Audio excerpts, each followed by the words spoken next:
so long, for those of you who don't know me, I've been working in the private world.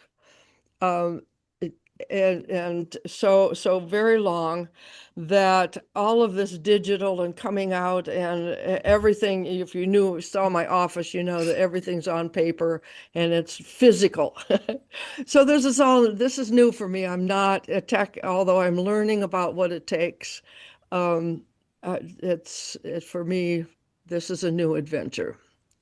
So this is the Sovereignty Academy, the New Earth Sovereignty Academy, and we're going to be having a 10-week discussion, 10 weeks at this time on my Tuesday at 4 o'clock. What time it is for you, mark your calendars because it was going to be the same time every week. Now, I understand next week is probably going to be changes in daylight savings and change clocks all over the planet. So the possibility is that you may have to readjust to meet this timeline because I'm going to stay steady right at this time.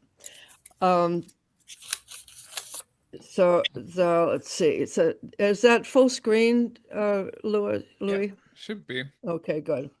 So the Sovereignty Academy, this is Wisdom's Calling, and I actually have in my ethers of the universe a series called Wisdom's Calling, and it has a double meaning. Wisdom's Calling means this is wisdom calling, and it also means the possibility that you might find your wisdom's calling on the way through here.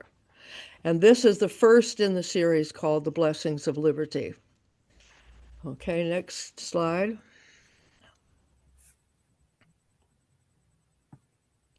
It's blank. Oh, good. What's the next one say? Okay, wisdom's calling. Understanding is taking her voice. And this is from Proverbs. Understanding is raising her voice on the highest heights along the road where the path meets. She's standing by the gates leading into the city. At the entrances, she cries aloud, people, I'm calling you, raising my voice to all mankind. You who don't direct your lives, understand caution. For as you fools, get some common sense. Listen, I will say worthwhile things when I speak. My words are right. My mouth says what is true because my lips detest evil. The words from my mouth are righteous, nothing false or crooked is in them. They are all clear to those who understand and straightforward to those who gain knowledge. Receive my instructions rather than silver, knowledge rather than the finest gold, for nothing you want can compare with her. I, wisdom, live together with caution.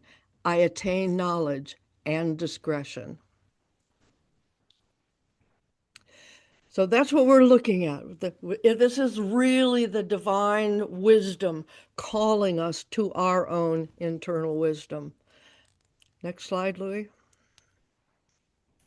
None are more hopelessly enslaved than those who falsely believe they're free.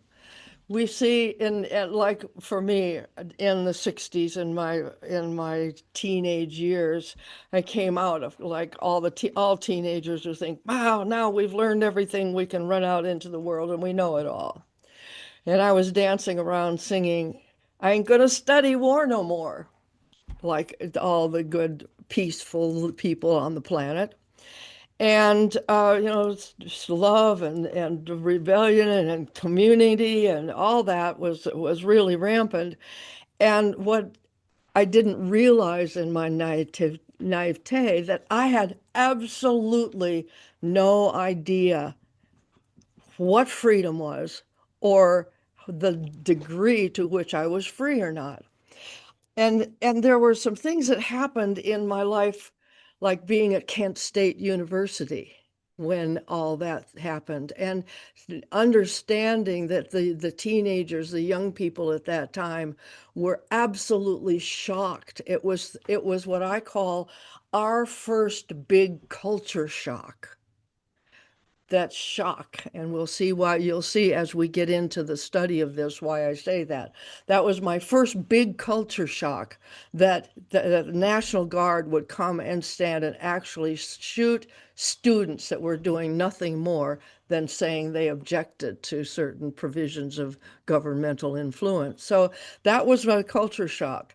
And I was mentally and physically enslaved into the idea that I was free. We live in a free country, the land of the free, the home of the brave. And then when I started studying in 1982, the people I was studying with it called it the land of the free and the home of the slave. So there was a lot of unpacking I had to do to really overcome that false belief. We're going to be looking at that through this. We're going to be talking about that through this because this is an experience, a journey. Louis, next slave or slave. Next slide. On this journey, you will discover the structure underlying government. We're going to look at, see, what are the real documents that show us the real structure, the foundation that we've actually been born into, the flow of thinking that we've been born into, that's really invisible to us, but it is the structure of our lives. Louis, should I just go ding?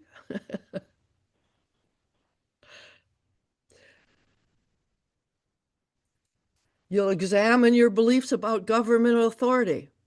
You'll examine your beliefs about where authority comes from. Ding. You'll look deeply into the true source of law. Go ahead with the next one. And that one. And examine your relationship with and as the government, as the governmental authority on this planet, no matter where you are on the planet. You'll discover the difference between government and governance. What is the difference there? You'll see the correlations of government with divine law. How does it correlate to divine law? How does that really fit into a structure that we can actually call law? And you'll gain practical tools for the practical application and recognition of what we're learning here. Lewis? Oh my, we got a big X in there. I'll take that out. What's the difference between debate and discourse? And that's what we're going to be working in. We are taught in the area of debate. This is good. We've got a point here, and we're going to make all this point. We're going to have another point on the other side, and we're going to debate this point, and we're going to see who wins and who doesn't win. Well, what we'll see as we look at the idea of debate, how does that fit into the structure that we're learning? We learn all that debate. We learn in the athletics to be competitive and uh, and strong, and strive to win. But in a discourse, we're in a consolidated conversation. We're in an inquiry. We're in the place where we're running in a conversation. We're actually examining each and everybody's input into the examination is examined for its value. It's not a debate. It's not right or wrong. And we'll see as we walk through this why having it be a discourse rather than a debate is powerful in on the journey that we're really on the quest that we're really on the inquiry that we're really in. Louis? So why is it liberty with an I?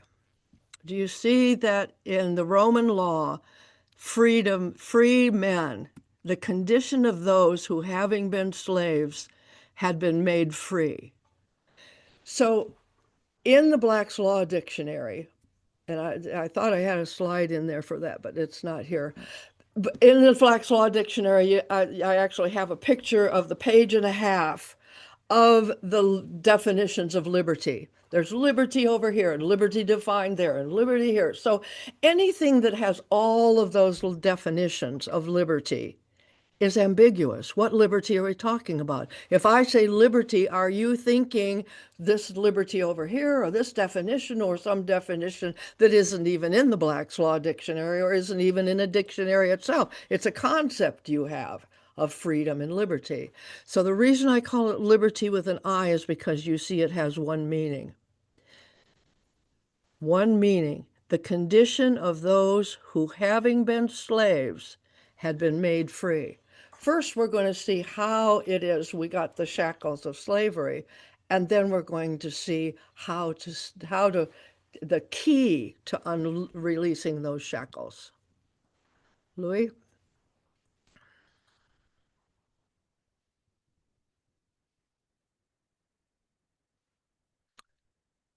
Oh, hello. Oh, sorry. Yeah, that was the last of that deck. Should I go into the Oh, maybe it didn't all get to you. document? No, let me see. Oh, yeah, that is the last one. Go to yeah, the ones Okay, I didn't get on the slides yet. let me just bring those up now. And then I think you should almost be able to page down it's at the top. So I tried to make it fit into our format in a hurry. Let's bring those up.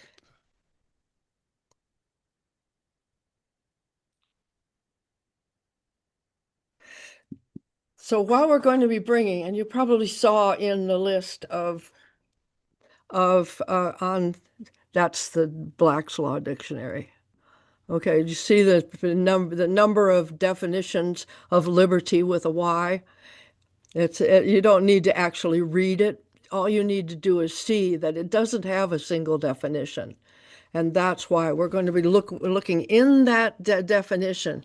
How is it that whether or not I really understand the depth of it, that I'm actually seen as a slave, as incompetent, as I need to have an attorney or a mouthpiece to speak to me in the world of law. Okay, next page. I think you'll be able, that's the liberty with an I. Very Mhm. good. So what we're going to be, each and every one of us, and when we come into a community, and we come into a conversation, we come into an audience, and again, we all come with our training, we all come with our schooling, we all come with the societal programming, the sophistication or lack of it. We come with all of those preceptions. And for the most part, we are pretty much unconscious to what has driven us inside of those preceptors. We don't realize what has actually chiseled us from that divine block of Mother Earth's elements that came into the life, what actually designed us through our social programming, through our social ideas, through our social entertainment and communications and communities. So when what we're looking at is a conversation where all of the meanings are mixed inside of preceptions. So we're going to look at those preceptions that have actually formed us. And next slide, Louis. We're going to get to the point, so we see that the war powers, even the war powers that we have now, are designed through the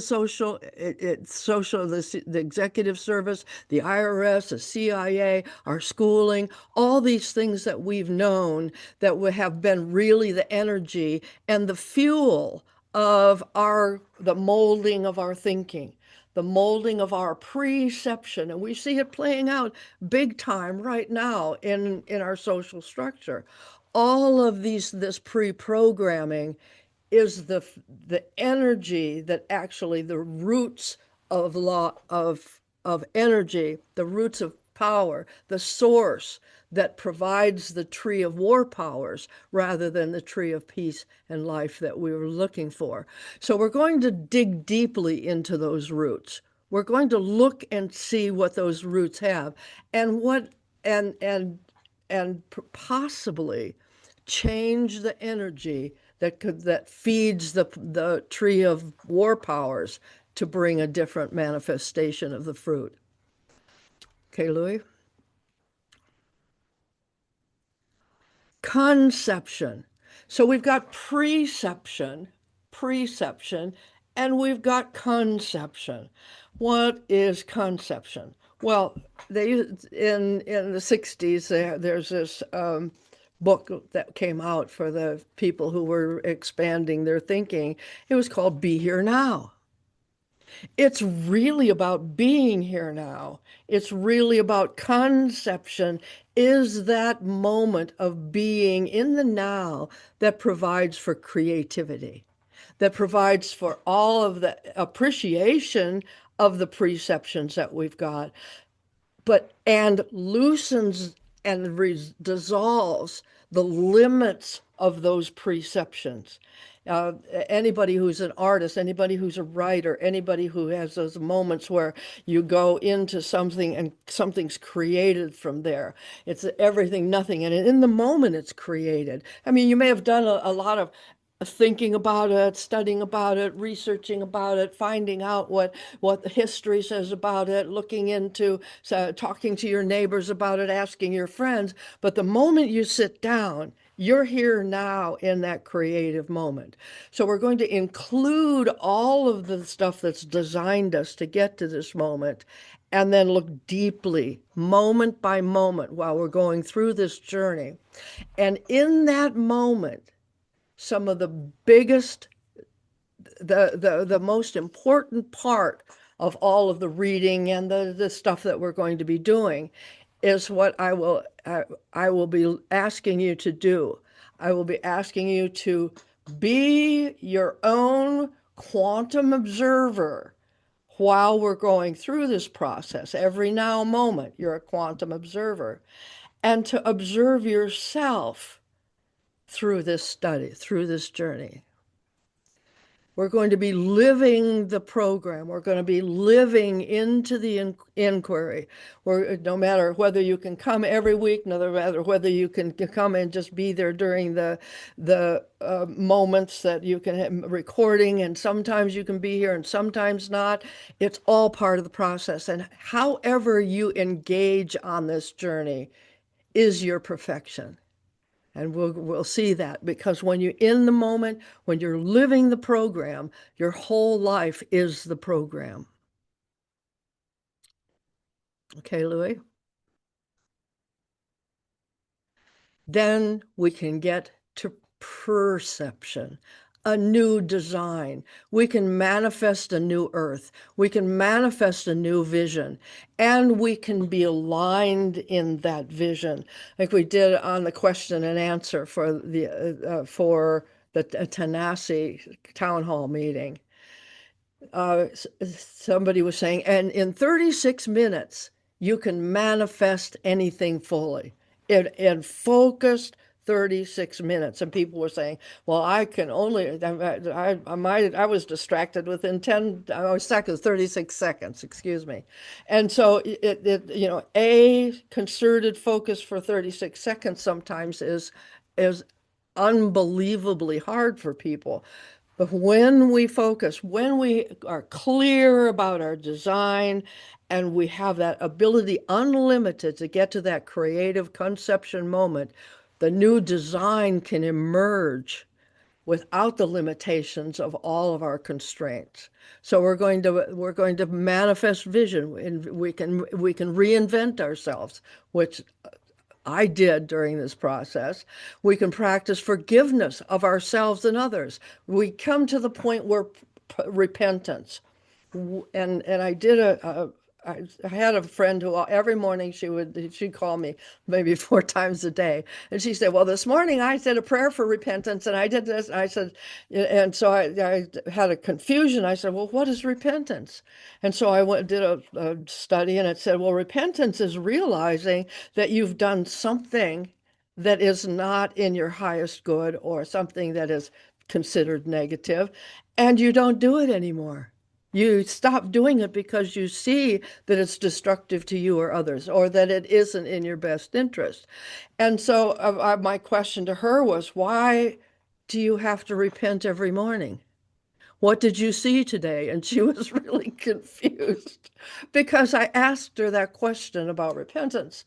But when I discover that I have the power to release the shackles of my slavery and I don't do it, then I haven't repented. I haven't forgiven myself or moved forward in that regard. And that really is where the power of our coming together as a community lives, because we now move into the area of full responsibility. And we're going to look not deeply, but you can go as deeply as you want in any of these concepts. We're going to look at the Hawaiian kahuna practice of ho'oponopono. Ho'oponopono is taking full responsibility for all of it, 100% responsibility. What does that mean? Because most of us have been, our preception is responsibility like a burden. Oh, liability, oh, risk, oh, my name, oh, this and that. So, responsibility in our preception, we've been trained to hold it as a burden. Here, we're going to release that and have responsibility as as freedom. Responsibility as freedom. We're going to get to that. Okay, Lewis? Focus on Earth's divine life purpose and self accountability. This world is now undergoing the adjudication phase as efforts are poised upon Earth to outwork the rebellion mind. In some of the studies I've done, we say, oh, freedom, liberty, all those things, and we're actually studied deeply into what they call the fallen angels. Well, what was the fall from the fallen angels? The fallen angels, the fall was actually the rebellion to the separation from God, the rebellion from the separation of our own divinity, that individual ego becoming that ego, and forgetting that we're a much bigger part of the mindset. We're a much bigger part of the plan. Continuing with indwelling spirit as an integral part of the process. You've been encouraged for many years to take time from your busy daily lives to commune with spirit within, to help you make sense of this world and to come into the better remembrance and recognition of who you are in the divine plan of all life. Each individual has a divine life plan and purpose, and it is all designed to help this world grow into its own divine purpose. Each individual divine plan, divine purpose is beautiful, it is true and good, and you grow incrementally in expressing this each day based on your thoughts, feelings, and reaction to life. And that really is my intention for this journey, that we grow in that and we grow in our purpose and service to life. You have ample opportunity to test the waters of life, seeing yourself, how you respond to life through each experience. The goal for human life is to follow the inner promptings of spirit and to demonstrate the fruits of the spirit in your actions to your brothers and sisters and in your reactions to all life based on divine principles and values. This is a comparing contrast dynamic that you're constantly engaged to help you use your volition with discretion and discernment, that you may wisely use the gifts that you have been given to support the expression of your divine purpose. It is accountability that you convey that helps you continue to grow on the path, recognizing the ways that you may have erred in the interpreting divine law and the principles of life, and how you've engaged in those principles in a loving and spiritual aligned manner. To foster this dynamic of accountability within you, I invite you to focus on these words: self accountability. What does that mean for you? Is that the end, Lewis? Self-accountability. What does that mean for you? We're going to be leaning into that because what it means now may change over the time of our conversation. Oh, there is more. Yeah, we have I think four more pages. Yeah, th this one I'll give you for and for you to read in the what I call the etudes. Okay, put that there. And then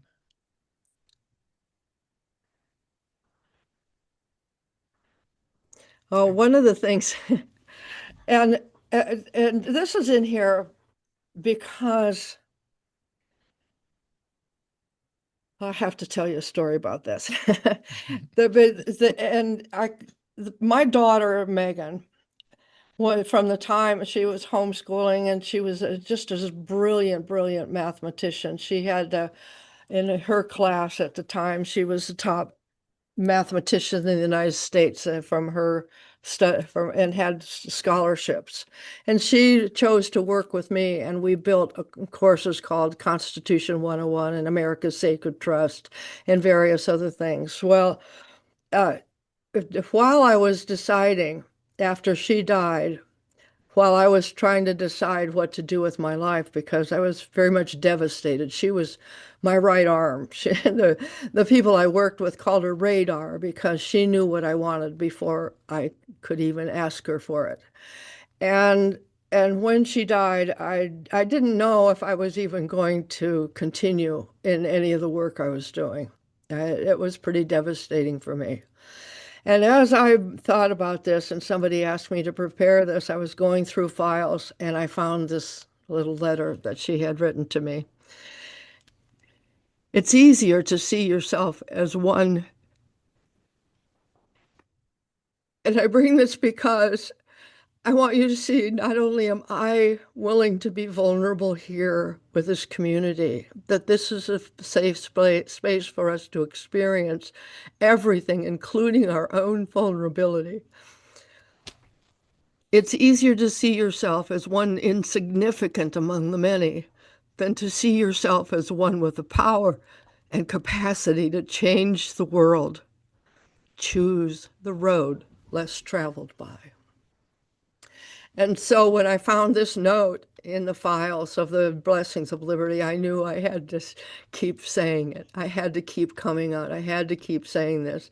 This is not a road easily traveled for some. And we may think we're here to just be on the ride. And this is a deep conversation. This is a deep conversation, and you're not here by accident. And I feel the reason I feel that it's important to say it live, to be live with you, is because as we build the new earth, we're being directed to be farther and farther and farther from that moment of our hearts coming together in a live conversation. And I think it's absolutely essential that we anchor our live communications with one another and to be vulnerable and to open ourselves up to the possibility that we really could bring a new earth. Megan Garn, my beautiful daughter.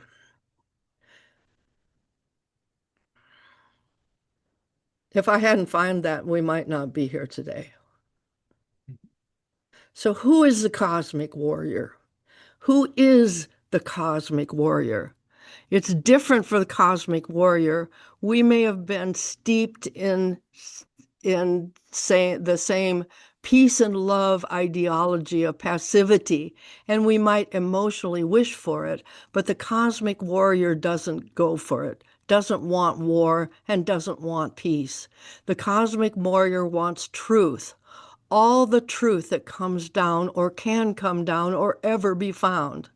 The cosmic warrior conducts the whole of life as a magnificent ritual, a meticulously planned and conducted ritual composed of infinite acts and reactions, meditations and contemplations, inner and outer dialogue, and each of them is meticulously managed micro ritual within the greater macro ritual that life is itself.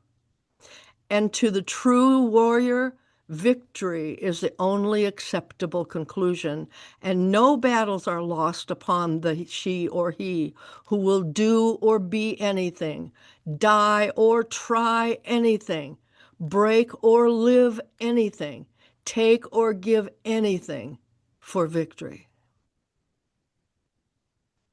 That's who I am for you.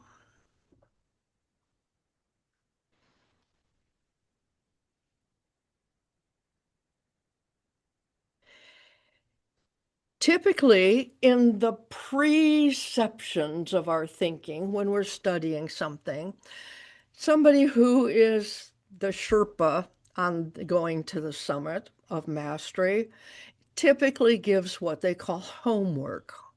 Well, I like this idea or this concept of changing the words so that we change the frequency of what we're really up to. So instead of homework, we will call them etudes. An etude is a piece of music for practice of a point of technique, a composition built on a technical motive, be played for its artistic value, a piece of music intended to be played to improve the musical technical skills, a piece of music for the practice or points of technique, a composition built on a technical motive but played for its artistic value. So instead of homework, we're going to be calling what we're taking for your work between our meetings as etudes. When we come together, we're going to become together as just like an ensemble would come together and an orchestra would come together in its larger pieces. Well, the ensemble practices in the middle. So when they come together as the full orchestra, they have their skills practiced. So the etudes are for you to practice your skills while we're coming together in the concert that we're bringing. And so I will call them etudes, and that's why I have this definition here. Your etudes will replace what is normally in the preceptions considered homework.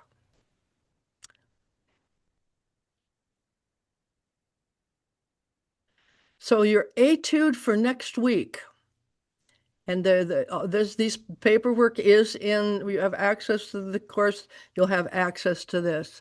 For next week, your etude is the Campo Brief, 18 USC section chapter 12 insurrection. There's an explanation of history of war powers on the American people and the Insurrection Act signed by President Trump from 2021 and the Insurrection Act and the armies in the instructions of the armies that is actually what's called the Executive Order Number 100, signed by Abraham Lincoln. Abraham Lincoln. The, that's Executive Order Number 100, the construct instructions for the government of the armies. And this is after the Civil War. What happened is they were laying the new government based in the war powers to say, stabilize the government at the end of the Civil War. And this was his first instruction. And we'll look at that to see what that meant at the time and what does it mean today. Additionally, become your own quantum observer, even like right now, in what you're seeing and what I'm saying and what I'm talking about. Observe. Do you have physical activities that are going on? Are you physically feeling something? Are you mentally feeling something? Are you mentally and physically at the same time?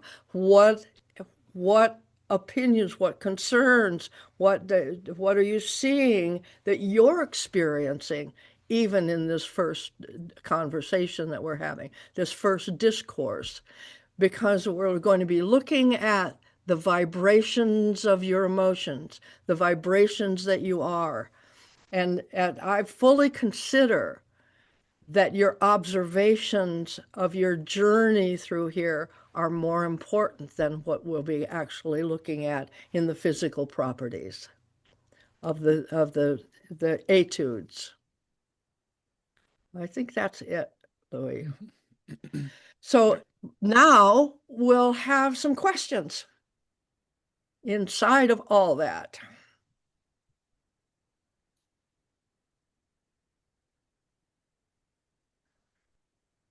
Questions. Not a Wings, question, but Wings, I have a question for you. What's your real name? Is it Wings? Sorry, yes, I should change the name and I can do it here. It's Philip with one Hi, L. Philip. No, you don't have to change it. I just, Hi. you contribute so well. I'd just like to speak to you as who you are. I'll call you Wings if that's what you like, though. Right. Well, Thank you. I went by another name, but somebody else in Tanasi took my name. Oh, It's a long story. all right, Philip. Allison, you have a question or comment?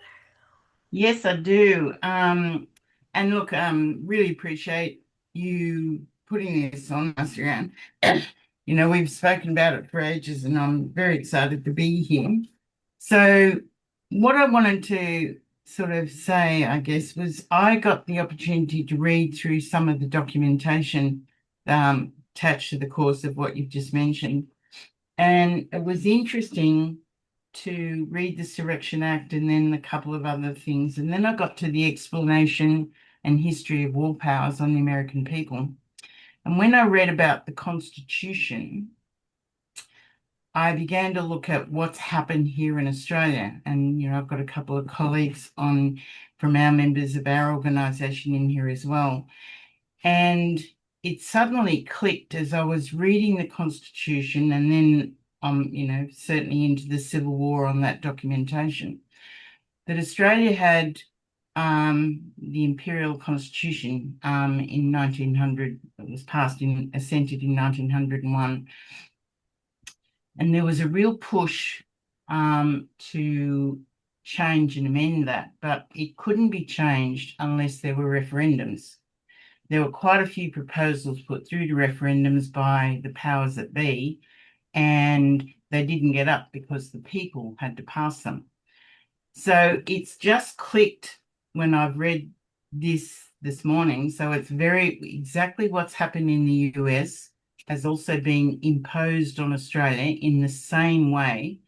Our Australia Act, it clicked. Our Australia Act that was put in place in 1986 was essentially the framework to try and put a US Congress corporation into Australia, because in Australia, the states had the powers, not the federal government.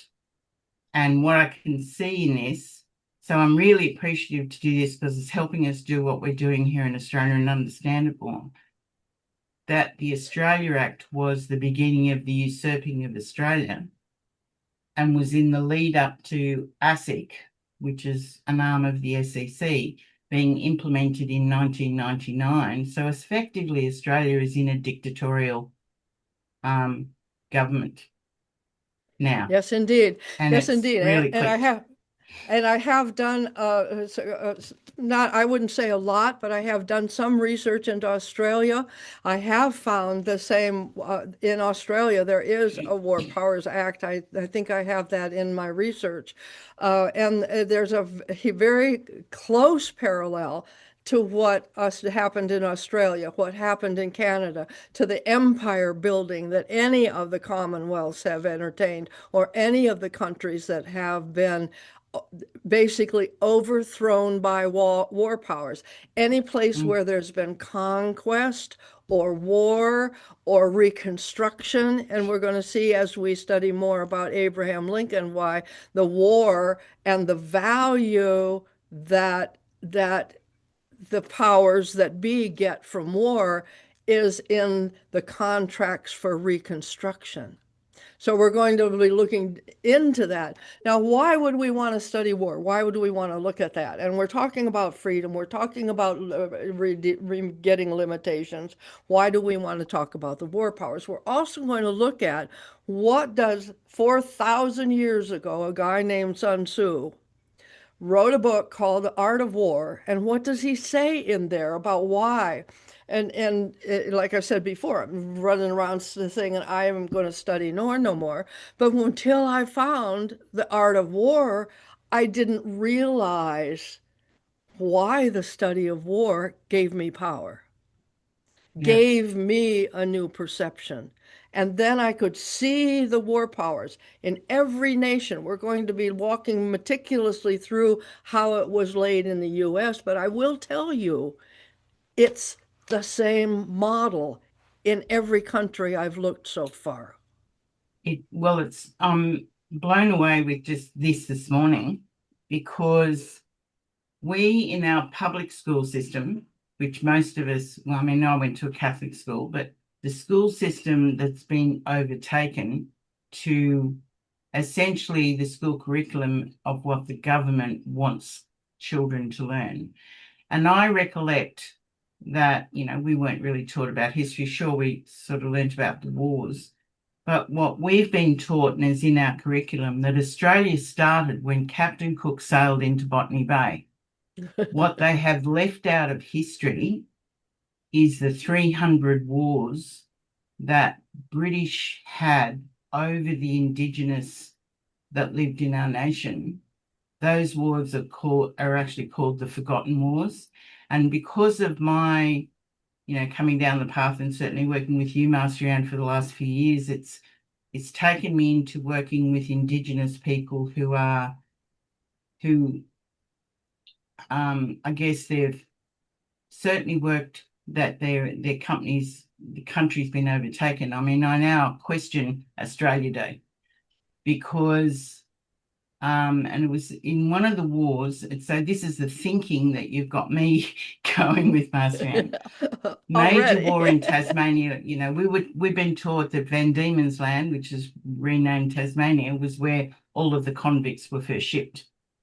What was actually, now we realise that that was a culture war, that they wanted to get rid of the lower class out of Britain and offload them into Australia because they could no longer do it in the US. So within the wars within within Tasmania, there were over 300,000 Indigenous slaughtered. And I'm living in Australia in the first penal colony outside of Sydney. So there's a lot of history here as well. And you begin to think, now, if it was any other nation, any other race of people who were fighting with people who had invaded their land, in America, they would be called patriots, defending their land. But they were called savages in Australia, and so they were to be eliminated. So it really, now they would be called patriots. Back when the Yes. same type of event happened in the U.S., they were called infidels, or Yeah. they were called they were called all kinds of names. They were demeaned just like the natives who already inhabited the land before the war powers and the conquest. So yes, there's a history, and we begin to see that in the culture today emerging, a stronger sense of that coming. And while we're going to be looking clearly at that nation and how the nations were built, you'll see that we're going to actually transcend that in our conversation here. Well, yes, we're going to Yeah. look at that, and all of that has value. The history and the preceptions and all the stuff we bring to this conversation is why we're looking at these documents. And we're going to transcend anything that we know about all of that history. Well, it's amazing, and this will be the last point I say about it, so someone else can have a go. But the beginning of the usurpation that's in the document of the war powers began in the US in 1860 to 1865. 200 years later, it was 1965, 66 here in Australia, that Australia adopted the US model and Yes. so hence the usurpation started in Australia in 1966. Yes. And other countries have been taken by war powers, whether it is the physical war, whether it is an economic war. There's a book called Confessions of an Economic Hitman that talks about how he was economically went in to loan money to countries who could tax their citizens for the return and had enough citizens to tax, and how that was an economic war against nations. And we're right now, the vision of what we're seeing out there is and what's happening out there is going to alter when we understand some of these underpinnings about what's going on. We make surface opinions out of this perception that we have, and how that we've been trained. We can see Rockefeller's school. He even said, I don't want to have people who think. I want people who go to work and just their drones. They go are like worker bees and they do what they're told. And so that's the trail. And I saw a picture the other day where there was a picture of a jail and a picture of a high school cafeteria, and they looked like the front of the hand and the back of the hand. We're trained in that mentality. We don't do it right, we go to detention. It's like, so we're trained to be these automatons that perform the function and just go forward. Well, we're going to look at that training, because understanding it, like Sun Tzu says, know yourself and know your adversary, and there is no peril. So when we begin to understand that, and we begin to understand the war powers, where we begin to see the clues for rising above that and clearing our mind from all that preconceived notions and getting to a creative moment. Well, certainly history was never this interesting at school. All right. Thank you, Marcian. Yes, you're welcome. You're welcome. Who else? Comments and questions? Pascal, hi. Hi, Marcia. I just wanted to say, so interesting. I read through the documents as well before the class, and the aspect of we, the people, being the enemy, I found just really interesting. I mean, as much as I've known it, I hadn't had it articulated that way, and thought that was brilliant. And today, I also listened to a beautiful video by Jane Evershed called Creative Currency. And she spoke exactly about the inversion of the fact that, what you just mentioned, schools oppressing, limiting, shrinking our horizons, and how the creative capacity that is so pushed down and pressed down is actually our critical thinking as well, because that's what makes us boundless, makes us understand, dream, and create and solve problems. So I just think that connection of the us being the enemy in the oppression of the creativity in the school system is so perfectly, basically obvious. Yeah. Yeah. Yeah, it becomes more when we see it, you can't unsee it. But Yeah. until we do, Right. we're in that state of hypnosis that Yeah. we've been led through. I call it leading down the tunnel with no cheese. Right. Right. We've been molded, and somebody said to me at one time at a meeting, well, most people don't realize they've never had an original thought. Mm-hmm. And my brother, bless his heart, because I used to just always roll my eyes and here he is being the smart ass. But he would always say, instead of hello, he'd say, hey, how you doing? What do you know for sure? You Yeah. have to really start thinking, what do I know for Yeah. sure? Yeah. What is it that I'm the mockingbird for that I just don't?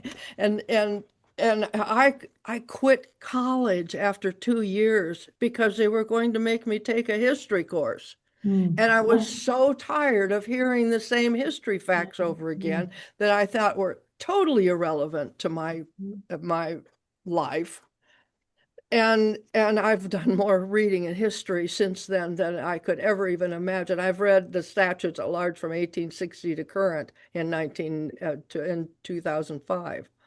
So Mm. I was like, but I go to read the actual documents.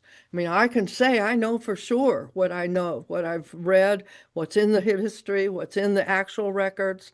And so, while that was a pain in the butt most of the time that he would say that, it really laid a foundation. What do I know for sure? Mm. What do I know for sure? Just this morning, I Mm. passed on something email that somebody sent, and I said, not vetted. It's a rumor till it's verified. I Mhm. don't know for sure. So it's like, what do we really know for sure? I mean, the next time you tell something, it's for somebody, and you think, do I know that for sure? Do I have firsthand Mhm. knowledge? Is this gossip and rumors and mockingbird? Am I the mockingbird? Mhm. Especially now with everything on digital and Yeah, with the big time. yeah, Yeah. Big, with big Do I AI. news. even Cool. do I even know if it's not AI? If Yeah. it's not CG, it's Right. not, Yeah. I don't know. Yeah. And everything that was real, we were taught to ignore. That was another thing that Jane said, that she said that anyone that was creativity was always associated with poverty and outcasts and all of those negative things. And so people didn't even try to expand their or become creative. They just kind of illegitimize that as a quality altogether. And that's the very key to the door of exploration here. Yeah. And yeah, exploration Yeah. and the continued inquiry into the Right. journey. We're taught Right. in school, they ask a question, you raise your hand, you answer the question. Ask a question, you answer a Right. question. I was in a seminar one time, the seminar director said, I told this joke in Italy. What does an American engineer do with a question? Mhm. And the people in the room sat around and looked at each other. And then he said, they answer it. And people looked at him around and looked at each other. He said, the Italian engineers fell out of their chairs laughing because they know to really inquire into a question is the strongest Right. thing. Because when you answer it, you close the inquiry. Mhm. So here we're going to see material, we're going to see facts, we're going to read them or not, and we'll discuss them, but it's the inquiry here that's going to remain open. Yeah. I may not have the answers. I mean, even though I've read it, even though you've read it, we see it, but right now is the inquiry. Mhm. And observing yourself in the now that we're engaged in. We begin to see things about ourselves, see things about our speaking, see things about the energy that we're putting into things, and that is as much and maybe more of the quality Mhm. that is the value of our conversation, Yeah. of our discourse. Yeah. Anything else, Pascal? No, that's it for me. Thank you. All right, Gina.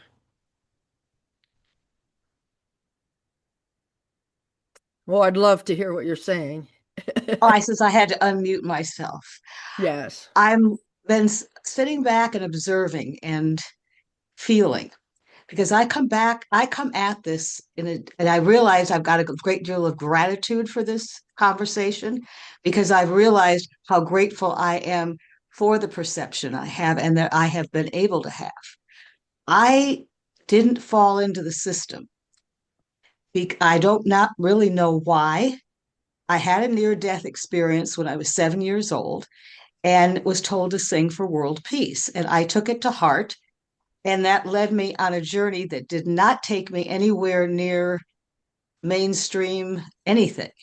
I mean, I never was in a college or a corporation, or I've been in the music business, theater business, psychic business, tarot, all the fringe things that people just didn't do.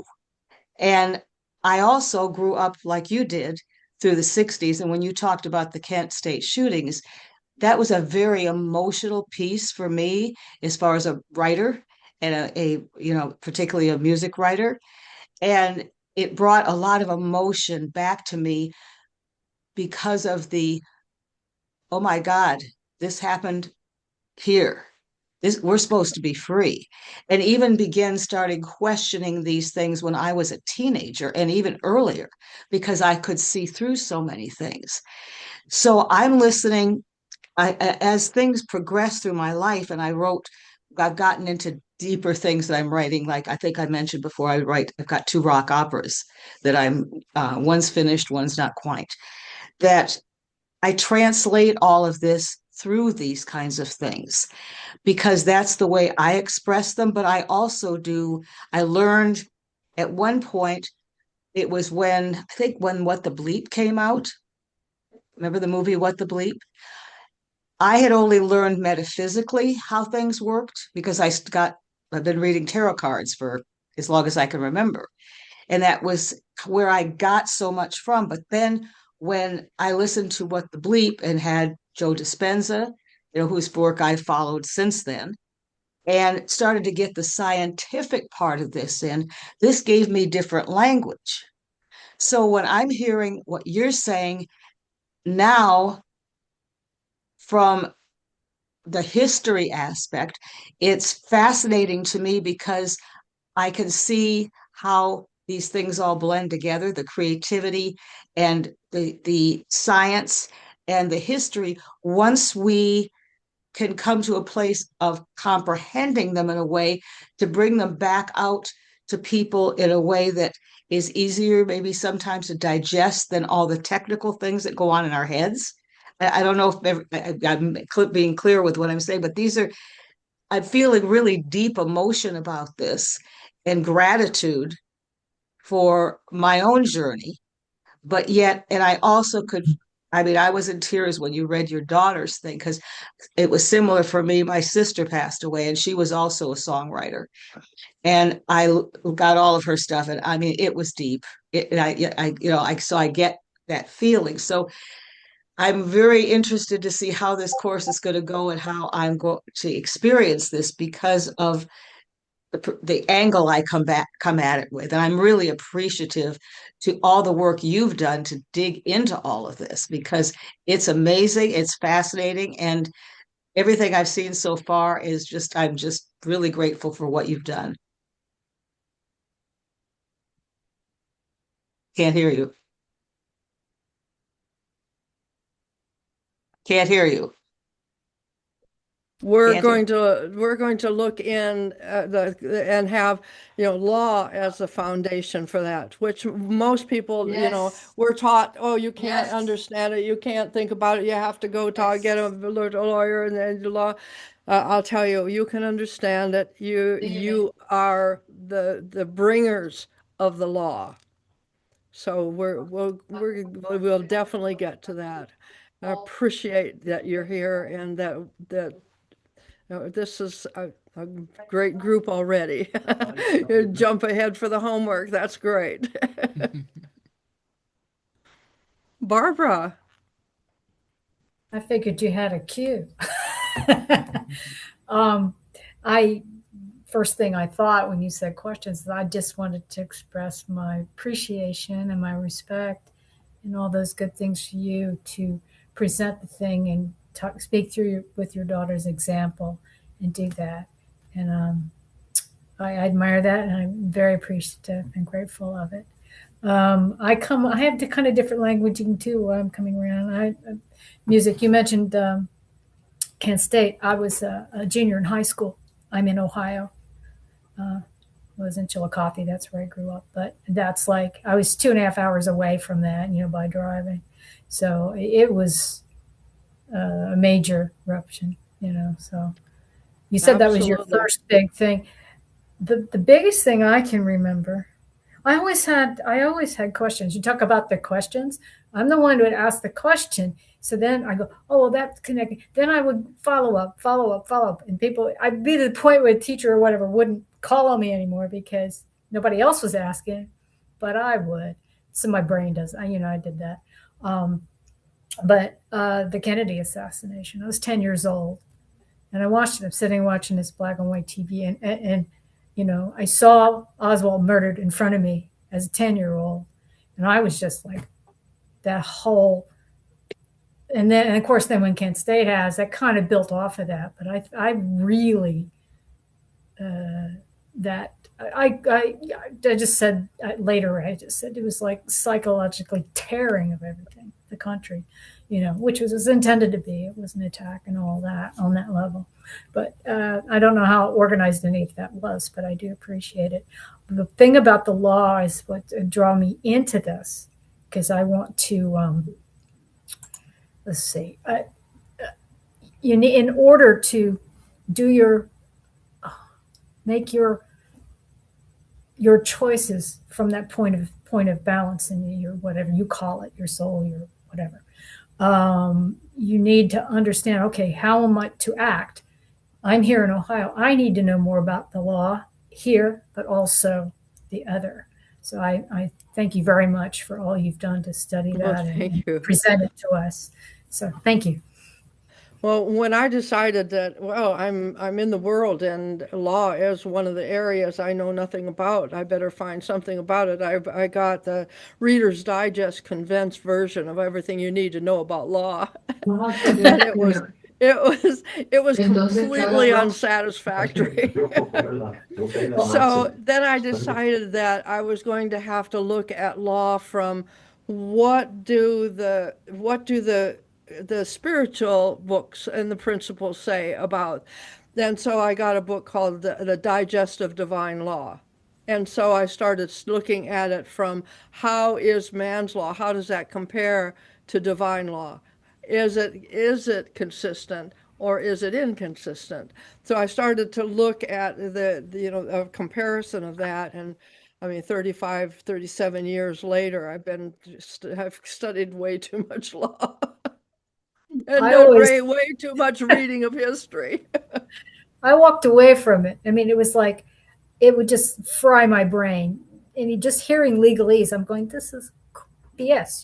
It's just, and it made me angry and I pushed it away. But I'm over that. It's not about that, but I need to now do the work with It it it or may come for it. up again. It's not, it's It not, it's not an against or for, it's to do the proper thing, but to understand what they're holding over me. So how can you know how to respond, even on that yes. basic level? So, yeah. Yep. It may come up again. We'll see what does come up on the journey. All right. Other questions and comments?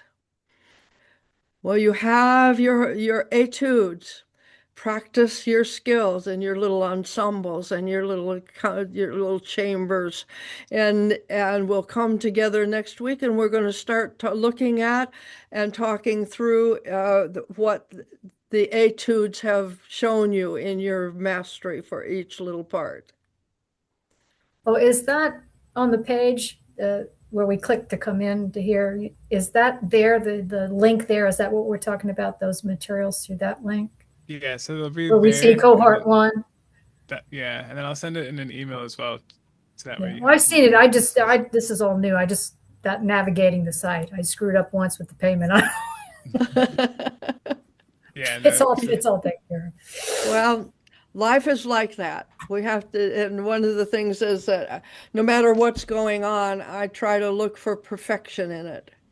So what's perfect about this? Even the most messed up something can have a point of perfection. So We'll look to see what's perfect in all of our little human foibles, and we'll have this conversation.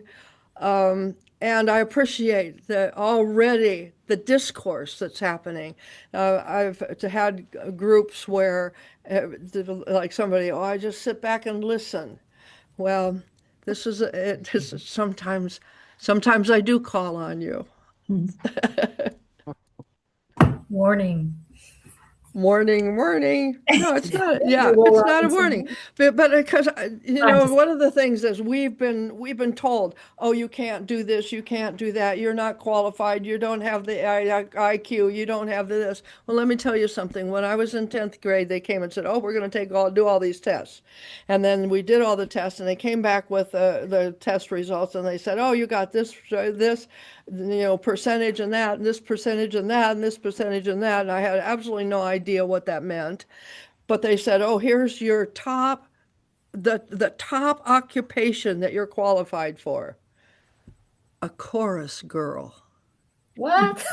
And so had I believed them, I may not be here today in this expression because I would have been, singing and dancing or whatever I would do as a chorus girl. But we have been lied to about who we are, and regardless of what you have with legal this and the density or the lightness of what we're going to be working on, because we're working in both areas, the dense and the light. No matter where it is, I see you as complete and whole and qualified to transcend to the divine law with what we're working with. I see the release of all those shackles about who you've been told you have to limit yourself to be. Yes, the image. Yeah. It's And mirrors of likeness. image. Yeah. The image and likeness. Mm-hmm. The image Well, that's what and I mean. likeness. That thing, and it changes Yes. all the time. You Oh, look into doesn't the it? mirror, into your own eyes for an extended bunch of minutes. You can see yourself changing. Yes. It's crazy. Yes. And then the next now minute, it could be different. Sure can. Yes. All right. Any other comments? All right. Sing your etudes between now and next week, and we'll is come back for the person next. important? Sorry, is What's Lewis that? the person for the technicality, administration stuff? I'll be reaching out to you, Philip, shortly, just to chime back in. So I'll connect with you on an Yeah. email. If we can get together in private somehow, that'd be terrific. Yeah, thank you. Definitely. No worry. Speak to you soon. Comments, questions? Come on. Somebody's got a burning share. I can feel it. I could add that if anyone's worried about understanding law, I'm half Swiss and half American, and I went through hundreds of hours in the last 5 years of law in German, and it was hell. So I could say, I literally we went through all the laws and all the Verfassung it's called. I mean, it's just insane. So I'm confident that we can do this, all of us. Did smoke come out your ears or anything when you did that? Yeah, it's crazy. Yeah. But the essence I got. Beautiful. What a great, great, great group. I'm just excited to continue through this. So come back next week. We'll see what it looks like then. Okay. Thank you. See you. Bye-bye. Thank you, Thank thank you, you, thank you. Marta. Thank you, everybody. Have a great Thank weekend, you. a great day. Good night. Ciao. Good night. Peace and love. Much love. Thank you, Lewis. Thank you. Thank you, Ali. See you soon. Bye Bye-bye. from Australia. Close